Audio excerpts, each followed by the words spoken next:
कर्पूरगौरं करुणावतारं संसारसारम्। ओम शिवा, जय माता दी। पुनः स्वागत है आप सभी का। चलिए हमारा उत्तम विषय ले लेते हैं।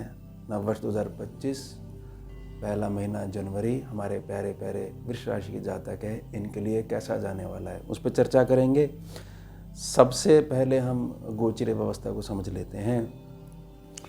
सूर्यदेव 14 तारीख तक धनु राशि में बने रहेंगे, 14 जनवरी तक। उसके पश्चात 14 जनवरी से लेकर 12 फरवरी तक ये मकर राशि में रहेंगे, 10 नंबर साइन में रहेंगे। मंगलदेव 21 जनवरी तक नीच प्रभावी रहेंगे, कर्क राशि में बने रहेंगे। उसके पश्चात 21 जनवरी से लेकर 3 अप्रैल तक ये मिथुन राशि पर गोचर करेंगे और नीच प्रभाव से मुक्त रहेंगे। और ऐसा क्यों है, ये पीछे क्यों मूव करेंगे? क्योंकि 7 दिसंबर 2024 से लेकर 25 फरवरी 2025 तक ये वक्री प्रभावी चलेंगे और ये वक्री प्रभाव की जो अवधि है ये रहेगी 80 दिनों के लिए। 4 तारीख तक बुधदेव जो हैं वह रहेंगे वृश्चिक राशि पर, 8 नंबर साइन में रहेंगे, मंगलदेव के साइन में रहेंगे। और 4 जनवरी से लेकर 24 जनवरी तक फिर ये गुरुदेव के साइन में आ जाएंगे, उत्तम धनु राशि पर गोचर करेंगे। और उसके पश्चात 24 जनवरी से लेकर 11 फरवरी तक ये फिर मकर राशि पर गोचर करेंगे बुध बाबा। लेकिन ये भी ध्यान रखिएगा 34 दिनों के लिए अस्त प्रभावी भी रहेंगे, 20 जनवरी से लेकर 22 फरवरी 2025 तक। अस्त का मतलब यही है कि ग्रह जो शुभता दे रहा था उसकी शुभता जो हम निरंतर देखते आ रहे थे वह देख नहीं पा रहे हैं। यानी ग्रह जो शुभ हमारे को ऊर्जा दे रहा था वह तो लगातार दे रहा है, बस हमारे को ही हमारी नज़रों से वह कुछ समय के लिए ओझल हो गया। इसका मतलब ये नहीं कि ग्रह के फल जो है वह भी अस्त हो जाएंगे। बृहस्पति देव वृष राशि में जो वक्री हो गए थे ये ऐसे ही बने रहेंगे। 9 अक्टूबर 2024 को ये वक्री प्रभाव में आ गए थे 119 दिनों के लिए और ये पुनः मार्गी होंगे 4 फरवरी 2025 में, यानी कि अगले महीने की 4 तारीख को। शुक्र बाबा का मूव बड़ा इंपॉर्टेंट है। 28 दिसंबर 2024 से लेकर 28 जनवरी 2025 तक शनि बाबा के साथ कुंभ राशि पर गोचर करेंगे। धन के लिए स्थिति बहुत ज़्यादा उत्तम है और आपके तो स्वामी हैं ये। 28 जनवरी 2025 से 31 मई 2025 तक मीन राशि पर गोचर करेंगे। उच्च के हो जाएंगे, यानी पावर भर भर के होगी, लेकिन सावधानी बनाकर रखनी है क्योंकि साथ में राहु बाबा भी बने हुए हैं। शुक्र को बचा कर रखना है, प्रोटेक्ट करके रखना है। शनि बाबा भी कुंभ राशि में बने रहेंगे, राहु देव अभी मीन राशि में बने रहेंगे और केतु बाबा कन्या राशि में बने रहेंगे। राहु और केतु मई में आगे मूव करेंगे, यानी पीछे आएंगे और 29 मार्च 2025 को शनि बाबा आगे मूव करेंगे, मीन राशि पे आएंगे। तो ये होगी हमारी गोचर की व्यवस्था। अब हम एक एक सेक्शन को लेते हैं और वृष राशि के लिए महीना कैसा रहेगा उसके ऊपर हम चर्चा करते हैं। पहली बात ये समझ लीजिए कि लग्नेश की स्थिति इस बात पे भी डिपेंड करती है कि एक ही गुरु ग्रह वहाँ पर बैठा हुआ है और एक दूसरा जो गुरु ग्रह है वह शनि बाबा के साथ बैठा हुआ है और शनि बाबा भी बड़े उत्तम टीचर हैं। तो यह जो महीना है बहुत कुछ सीखने के लिए है। किसके संबंध में? कर्म क्षेत्र की शुभता के संबंध में। कर्म क्षेत्र का फैलाव कैसा होगा, क्या क्या नीतियाँ हमारे को लागू करनी चाहिए, पर्सनल और प्रोफेशनल लाइफ में हमारे को अंतर बनाकर कैसे रखना है, हमारे को बैलेंस कैसे बना के रखना है, इन सब के लिए यह जो महीना है यह बहुत ज़्यादा उत्तम बना हुआ है।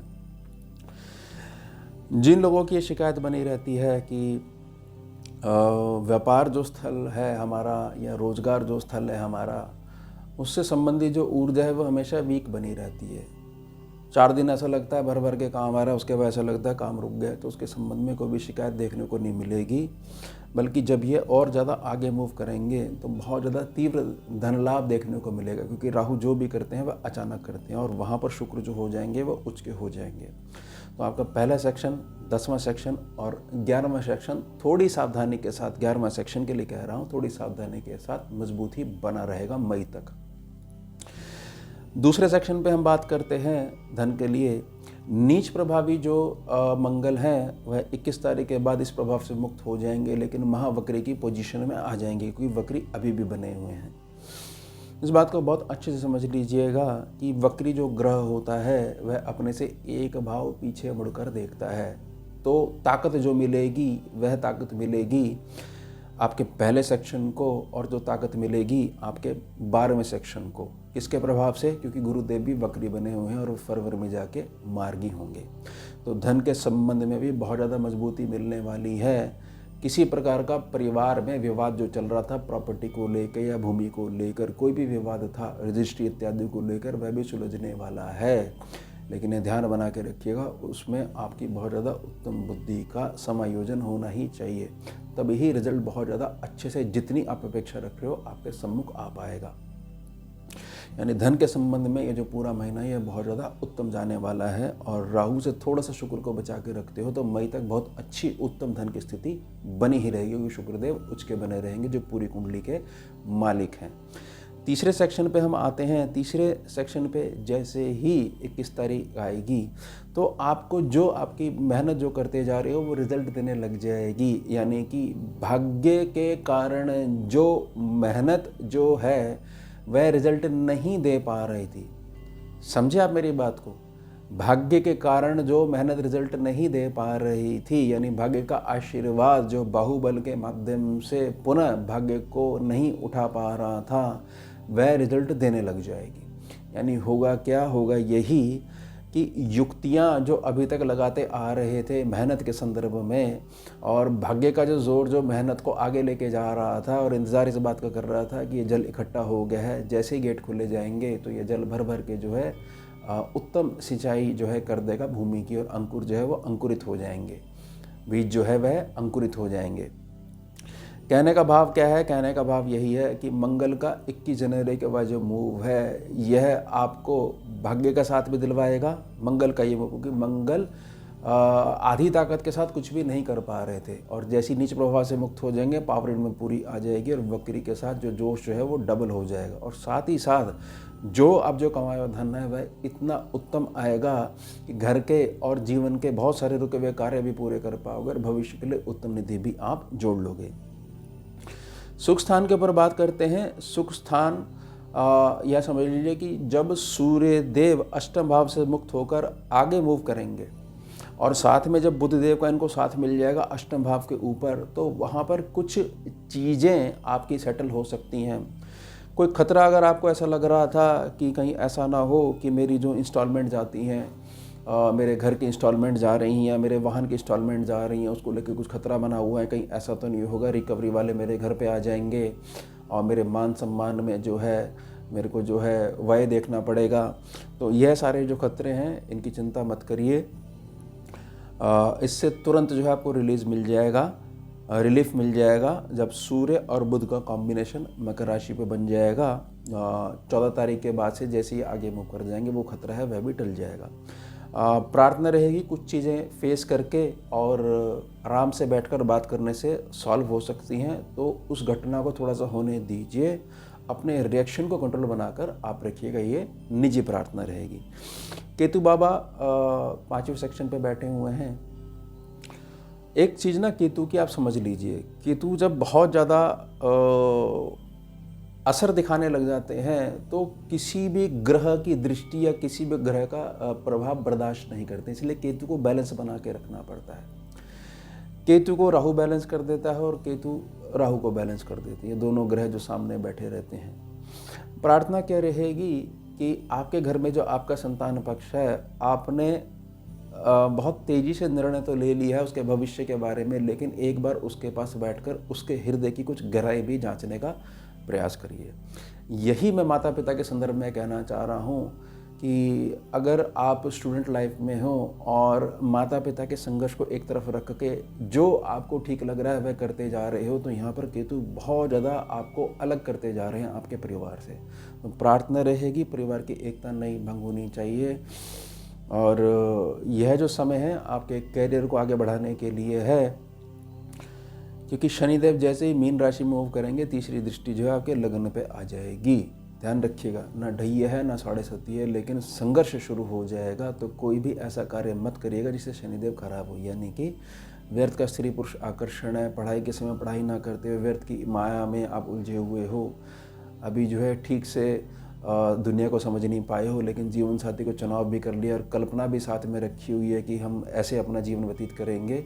ठीक है, बहुत अच्छी बात है, लेकिन ये ध्यान बना के रखिएगा जो मैंने केतु के और शनि के संदर्भ में बात कही है, क्योंकि नहीं तो यही जो समय, यही जो गलती है, मार्च के बाद से अप्रैल के प्रारंभ से ही वो संघर्ष आपका प्रारंभ हो जाएगा। तो अब आप देख लीजिए कि आपने बीज क्या डाले हुए हैं, क्योंकि इस बात को बहुत अच्छे समझ लीजिएगा कि जब तक व्यक्ति का समय नहीं आता है तब तक वह हर प्रकार से नकार देता है कि कुछ नहीं होने वाला, हम सब देख लेंगे, लेकिन जब समय आ जाता है तो पता भी नहीं लगता है, धीरे धीरे उसको घेरने लग जाता है। तो कर्म की शुभता के आधार पर ही जो है उसका फैलाव और ऊंचना उठना संभव हो पाता है। अब छठे सेक्शन को समझते हैं। छठे सेक्शन के जो स्वामी हैं, देखिए जो जातक ना इस प्रकार की सोच रखते हैं कि देखिए मुझे मजबूरन जो है जॉब करनी पड़ रही है, लेकिन मैं तो बहुत बड़े व्यापार क्षेत्र को चलायमान बना रख सकता हूँ, यानी कि मैं बहुत बड़े बिजनेस को रन कर सकता हूँ, लेकिन मेरी वैल्यू कब होगी। मेरी प्रार्थना रहेगी कि ये वाला महीना बीत जाने दीजिए, उसके बाद फरवरी, मार्च, अप्रैल और मई, यह जो महीने रहेंगे, इसमें जो व्यापार की जो नीति है, व्यापारिक जो गुण है, उनको लागू करिएगा। ये पूरा महीना जहाँ हो, जिस माध्यम से, जो भी माध्यम से, रोजगार के माध्यम से या छोटी मोटी जो भी आप कर्म क्षेत्र को चलायमान रखने के लिए रोजगार में लगे हुए हो, जो धन आ रहा है उसको प्रणाम करिए और साइड बाय साइड जो आपके प्रोजेक्ट्स हैं उन पे काम करिए। यह जो महीना है उसके लिए ठीक नहीं है। तो यह महीना केवल जॉब वालों के लिए बहुत ज़्यादा उत्तम बना रहेगा। उसके पश्चात से बहुत सारी चीज़ें या बहुत सारे संपर्क आपके सम्मुख आने लग जाएंगे कि जो व्यापार की नीतियों को समझेंगे और आपके क्षेत्र को बढ़ाने में आपकी सहायता करेंगे, मदद करेंगे। अब सप्तम भाव पे समझिए कि बुधदेव यहाँ पर बैठे हुए बड़ा सुंदर है। उसके पश्चात बुधदेव आगे मूव कर जाएंगे। यह जो सेक्शन है, यह सेक्शन के स्वामी जो मंगल हैं, जो कि 21 तारीख को नीच प्रभाव से मुक्त हो जाएंगे। तो मासिक आय के संबंध में भी मंगल प्रभाव देखने को मिलेंगे, विवाह इत्यादि के संबंध में मंगल प्रभाव देखने को मिलेंगे, जीवन साथी के साथ जो आपके मधुर संबंध है उसमें भी मंगलता देखने को मिलेगी। लेकिन एक बात का ध्यान रखिएगा, जो मैंने राहु से शुक्र को बचाने की बात कही है, ऐसे कोई भी आपके मित्र हों जो आपका सीक्रेट ये जानते हो कि आपके पास इतने पैसे आते हैं और आपका ये खर्चा है और इतना आपका संरक्षण है धन का, वह अगर आपसे बगैर सिर पैर की बात करते हुए धन को निवेश करने की बात कहेंगे, तो शुरू के 1 से सवा महीने में निवेश जो है वह उत्तम रिजल्ट तो देगा, लेकिन आगे जाकर आपको पता लगेगा कि अगर मैंने थोड़ा सा धैर्य से काम लिया होता तो मेरे पैसे नहीं अटकते, यानी कि आने वाले समय में धन अटक सकता है। तो ऐसे मित्रों से थोड़ा सा दूरी बना के रखिएगा। अष्टम भाव को समझते हैं। अष्टम भाव के स्वामी गुरुदेव लगन में बैठे हुए हैं। इस अवधि को ये मान लीजिए कि जब तक गुरु यहाँ पर बैठे हुए हैं कि आपके पिछले जन्म का कोई प्रारब्ध है वह सर पे बैठा हुआ है। अब जो प्रारब्ध है वह अच्छा भी होता है और बुरा भी होता है, यानी मध्यम भी होता है और बड़ा शुभ भी होता है। प्रार्थना क्या रहेगी, उत्तम प्रारब्ध को समझने के लिए कि क्या मुझे ये डिस्टर्ब कर रहा है या नहीं डिस्टर्ब कर रहा है। एक चीज़ समझ लीजिए कि आपके जो संबंध हैं वह आपकी वाणी के आधार पर क्या बिगड़ने शुरू हो जाते हैं। जैसे कि आपने कहीं भी अच्छी सलाह दी और वह भी सामने वाले जातक को उल्टी समझ में आई और उससे आपको मानसिक क्लेश जो है वह सहना पड़ा। तो यहाँ पर समझ लीजिएगा ये प्रारब्ध जो है ये थोड़ा सा विषम बना हुआ है। थोड़ा सा धैर्य से, थोड़ा शांति से काम लीजिएगा, क्योंकि वक्री हैं तो ये 12th सेक्शन को भी देख रहे हैं, इनको मंगल देख रहे हैं और ये 12th सेक्शन को देख रहे हैं, तो उसको ये निखारने का प्रयास कर रहे हैं, जो कि मंगल का ही स्थान है। जहाँ पर 1 नंबर लिखा हुआ है वहाँ पर मेष राशि है। तो प्रार्थना क्या रहेगी, उत्तम भविष्य के निर्माण के लिए बहुत सारी चीज़ों को धैर्य के साथ हमारे को अपनाना आना चाहिए और मौन का सहारा लेना चाहिए। मौन में बहुत ज़्यादा ताकत होती है। इससे भविष्य के बहुत सारे जो संकट है, विषम प्रारब्ध से तुरंत आपको मुक्ति मिलनी शुरू हो जाएगी। अब भाग्य स्थान की बात कर लेते हैं। भाग्य सेक्शन जो है शनि बाबा के अंडर में है, भर भर के काम आएगा। और जैसे कि मैंने व्यापार के संबंध में आपको बोली है, एक्स्ट्रा जो आपका टैलेंट है या एक्स्ट्रा सर्विसेज जो जिनको बेस नहीं मिल पा रहा है और आप ये परेशान हो कि मुझे तो लगता है मैं गलत प्रोफेशन में आ गया हूँ, मैं करना तो ये चाह रहा था लेकिन समय ने मेरे को इस जगह ला के खड़ा कर दिया है। वही मैं विषम प्रारब्ध की बात कर रहा हूँ और मैं तो प्रार्थना ये कर रहा हूँ कि जहाँ पर हो ईश्वर का धन्यवाद करो और लगे रहो। ये जो 1 महीना है, ये मेरी प्रार्थना रहेगी, निजी प्रार्थना रहेगी, धैर्य के साथ निकाल दीजिए और साइड बाय साइड किसी को पता नहीं लगना चाहिए कि क्या गुण आपके अंदर छुपे हुए हैं, उस पर काम करिए। क्योंकि सूर्य जब उदय हो जाता है उसको बताना नहीं पड़ता है मैं उदय हो चुका हूँ, पूरे संसार को उसके प्रकाश की किरणों के कारण पता लग जाता है, आभास हो जाता है। तो अभी हमारे को सम्मुख आके बताना नहीं है कि हम सूरज हो चुके हैं, हम सूरज हो चुके हैं। इस गलती से हमारे को थोड़ा सा बच के चलना चाहिए। कर्म वाले सेक्शन पे मैं आपको एक चीज़ बड़ी क्लियर कर देता हूँ 10 सेक्शन पे कि धन आपके पास उतना आएगा कि जो आपके मासिक जो खर्चे हैं उसके लिए पर्याप्त धन बना रहेगा। लेकिन प्रार्थना रहेगी कि थोड़ा सा स्मार्टनेस का भी सहारा लीजिएगा। ऐसा नहीं होना चाहिए कि बड़ा तेज़ी से धैर्य की पालना नहीं करते, बहुत तेज़ी से वाणी को विषम करते, कुछ शब्द ऐसे बोल दो जिससे कि धन मार्ग जो है वो आपका अटकने लग जाए। या कुछ चीज़ें ऐसी हो रही हैं, ऑफिस की पॉलिटिक्स हो रही है, उसमें बहुत खुल के आप बोलने लग जाओ। मैं तो पहले ही प्रार्थना करिए कि आपको जनवरी महीना जो है थोड़ा धैर्य के साथ निकालना है और आपको तो आगे मूव करना है, क्योंकि आपका जो लक्ष्य है वह कहीं और है। ये तो समय का फेर है, यहाँ का दाना पानी लिखा हुआ है, इतना समय आपको यहाँ पर व्यतीत करना है। लाभ स्थान के ऊपर मैं एक आपको चेतावनी दे देता हूँ। देखिए, जातक जो होता है ना, इंसान जो होता है, इसका जब बुरा समय आता है तो इसको सारे उपाय याद आ रहते हैं, सारे तीर्थ याद आ रहते हैं। और ऐसा माया का प्रभाव है, जब उसका सही समय आता है और वह कुछ भी कैसा भी कर लेता है क्योंकि समय सही चल रहा होता है, तो बहुत सारी चीज़ें जो है वो इकट्ठी कर लेता है। और फिर जब विषम समय दोबारा आता है, क्योंकि ये धूप छाँव की तरह चलते रहते हैं, तो फिर वह पीड़ित होता है।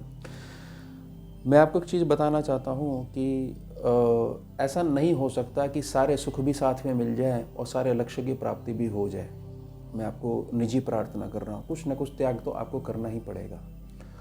तो तपस्या की जो अग्नि है, इसमें खुद को जलाइए। आपके अंदर विशिष्ट गुण जो छुपे हुए हैं उनको देखिए, उनको समझिए, क्योंकि लाभ स्थान पर शनि बाबा 29 मार्च को आ जाएंगे और आपके लगन स्थान को देखेंगे। शुक्र और राहु का जो कॉम्बिनेशन है, शुक्र बाबा उच्च के जरूर हो जाएंगे और काफ़ी लंबे समय तक यहाँ बने रहेंगे, लेकिन राहु देव भी काफ़ी लंबे समय तक यहाँ बने रहेंगे। तो कुछ भी ऐसा मत करिएगा जिससे कि समाज में या आपके निजी जीवन में उदाहरण जाए कि आपको सारा ज्ञान तो है, बहुत सारी नॉलेज है, लेकिन कहाँ पर किन शब्दों का प्रयोग करते हैं, नॉलेज का प्रयोग कहाँ पर करना है, यह चीज़ आपके अंदर नहीं है। तो इस आधार पे कहा जा सकता है कि बहुत धैर्य के साथ उत्तम धन खर्च करिए, धन को जोड़िए, अपने चरित्र को भी बचा के रखिए, मान सम्मान को बचा के रखिए। अदरवाइज राहु शुक्र को डिस्टर्ब करेंगे ही करेंगे। प्रार्थना रहेगी कि हर समय को आप इस प्रकार से मानोगे कि मुझे तो निरंतर आगे बढ़ना है, रेस्ट लेना ही नहीं है। तो ये सवाल ही नहीं उठता है कि मेरा ये अच्छा समय चल रहा है या मेरा समय थोड़ा सा विपरीत चल रहा है। जो चल रहा है तब भी मुझे संघर्ष करना था, आज भी करना और आगे भी करना है, क्योंकि मेरी कोई लिमिट नहीं है, मैंने कोई लिमिट नहीं बना रखी है। तो अपने लक्ष्य में बिजी रहोगे, फिर यह राहु आपको डिस्टर्ब नहीं कर पाएगा। अदरवाइज थोड़ा सा मान सम्मान में, प्रशासनिक कार्यवाही, इस प्रकार की कुछ घटना हो सकती है। इस आधार पर कि लग्न कुंडली में भी ये चीज़ें बननी शुरू हो गई हैं। अब जो 12वां सेक्शन है, 12वें सेक्शन के लिए मैं आपको एक चीज़ बता देता हूँ। इस बात की आप चिंता करनी छोड़ दीजिए कि आपका ये खर्चा खड़ा हुआ है या आपको अमुक कार्यों के लिए इतने धन की आवश्यकता है और उत्तम धन नहीं आ पा रहा है। 21 जनवरी के बाद से शिकायत धीरे धीरे आपकी बंद हो जाएगी। ये कंप्लेंट जो है आप खुद ही करनी बंद कर दोगे, क्योंकि मंगल का जो ये प्रभाव है, मंगल जब लगन को मजबूती दे रहा है और लगन में जो ग्रह बैठा हुआ है उसको भी ताकत मिल रही है, यानी देवगुरु बृहस्पति, और वह वक्री दृष्टि से उस भाव को मजबूत कर रहे हैं जिस भाव के प्रति आपकी कंप्लेंट बनी हुई है। तो जैसे 21 जनवरी को यहाँ पर ये आ जाएंगे तो ये 12वां सेक्शन बहुत ज़्यादा मजबूत हो जाएगा। बहुत सारे अटके हुए कार्य ऐसे हैं जो आपके प्रमोशन को रोक रहे हैं। कहीं पे आप जाना चाहते हो, कोई आपकी प्लानिंग बनी हुई है, यात्रा करनी है, लंबी यात्रा करनी है, स्टडी के लिए बाहर जाना है, यानी अपने निवास स्थान से जो आगे मूव करना है उसके संबंध में भाग्य का साथ नहीं मिल पा रहा है और धन के संबंध में निराशा देखनी पड़ रही है। तो 21 जनवरी के बाद से यहाँ पर भी आपको लाभ मिलना शुरू हो जाएगा।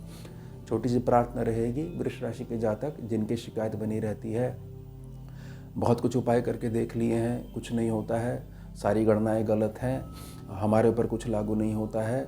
हमारे को यह भी समझ में नहीं आता है कि किस किस चीज़ के लिए कितने कितने उपाय करते रहें। अब क्या सारे जीवन हम उपायों में निकाल देंगे?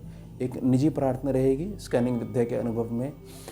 शिव महापुराण का चरण पकड़ लीजिए, हिंदी में ही पढ़ना शुरू करिए। और अगर इतना समय नहीं दे पाते हैं तो मेरा निजी अनुभव रहा है, शिव महापुराण में सबसे बड़ा स्तोत्र जो है वह शिव महिमन है। पुष्प दंत आचार्य द्वारा रचित है शिव महिमन। जो भी जातक 108 दिनों तक इनकी शरण प्राप्त करता है, उसका जो नेगेटिव प्रारब्ध है, जो उसको वर्तमान समय में बहुत लंबे समय तक डिस्टर्ब करता आ रहा था, उसको भी शांति मिलती है शिव नाम से। तो ये पुस्तिका ले आइएगा, शिव महिमन, पुष्पदंत आचार्य द्वारा रचित है शिव महिमन। और ये इतना सटीक बैठता है, जो हमारा नेगेटिव प्रारब्ध है, इसको मैंने बहुत सारे जनों को दिया है। तो 108 दिन, समय बेशक लंबा है, मात्र 15 से 20 मिनट लगते हैं। हिंदी में इसका पाठ करिएगा, फिर आपकी शिकायत भी दूर हो जाएगी। देखिए, हमारी असली पहचान नहीं हो पाती है। बहुत सारी चीज़ें जो हैं नेगेटिव प्रारब्ध के चलते दोषारोपण हो जाता है बहुत सारे विद्वानों का या विद्याओं का, कि कोई विद्या काम नहीं करती है, सब जो है मिथ्या भाषण करते हैं। तो ये कंप्लेंट भी आपकी दूर हो जाएगी, क्योंकि जो प्रारब्ध है वह सम्यक होना प्रारंभ हो जाएगा। तो ये हो गया हमारा उत्तम विषय। मिलते हैं आपसे अगले भाग में नए विषय के साथ। जुड़िए और जुड़िए। ओम शिवा जय मां। भुजगेन्द्रहारं कर्पूरगौरं करुणावतारं